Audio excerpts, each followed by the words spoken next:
be soon time for students to show off what they've learned this year as part of the annual state testing. Here to share details about the testing process and how you can support your child during the process, Dr. Ashley Stevens from Cabell County Schools. This is always a good time of year, but kids dread it. They do, and I think we can help with that. Yeah, so let's talk a little bit about this. Which students actually take these tests? So there is the General Summative Assessment, which is the West Virginia state test for 3rd through 8th graders. Okay. So they're going to be testing in ELA, English Language Arts, and Math. And there's a couple of grades, I think it's 5th and 8th, that will also test in Science. And then in 11th grade, they take the SAT, which is, college entrance, but we also offer it to 9th and 10th graders as well. So 9th through 11th will be taking it here very soon. Yes, so talk about when this is, because I know we are gearing toward the end of the school year. It's kind of coming kind of quickly. Something about after spring break, like we just hit the gas and we're ready to roll. So the high schoolers will start very soon. They start on the 8th okay. With the PSAT and SAT. And then for elementary, it kind of trickles in and out depending on the schedule that the school has chosen. But they begin on the 21st and they run through, I believe, the first week of May. If you go to cabellschools.com, you can check out testing information and see your school's test, so you can know, my kid's taking ELA on this day and Math on that. And I would assume that schools do stuff Absolutely. home. Yes, yeah. Your kids should know. Yeah, yeah. But just in case, you can come hang out with us. Okay, so Ashley, how can you as a parent or guardian help those kids really prepare for those testing days? So it's kind of a two-pronged approach. How you frame it is a big deal because our kids are like, oh, I'm going to have to do this. This feels burdensome or not exciting. But as families, we're able to say, like, you've worked really hard this year, and I am so excited for you to get to show everybody what you've learned.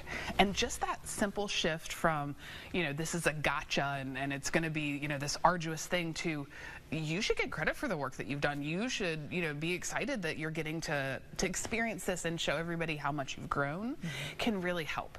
So I think how we talk about it, and if it's something that we're dreading, our kids are going to dread it. Yes. And the same for our teachers. So I know in our classrooms we're trying to be very positive about this is, we've prepared, you're ready, and this is just a chance for you to show off. And I know those kind of days also, that sleep schedule is always a big deal for testing days. It is, because we want to be our best.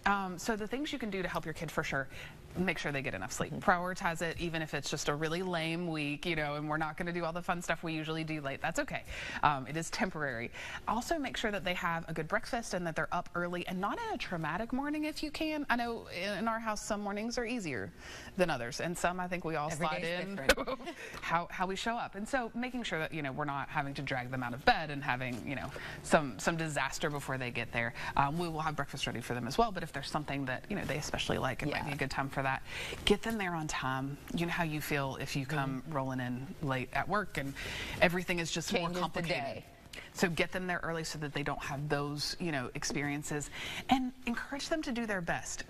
This is not a test that shows up on a report card.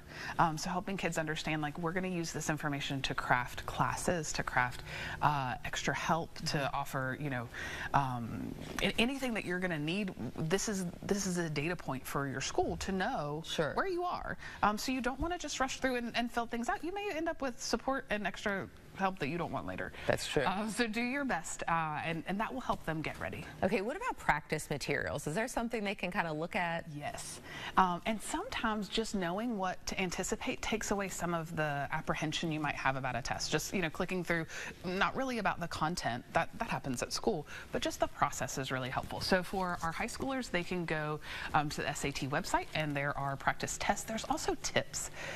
Some tests you want to answer all the questions. Others you maybe will receive deduction if the answer's wrong, depending. So just understanding kind of what the test taking process is like.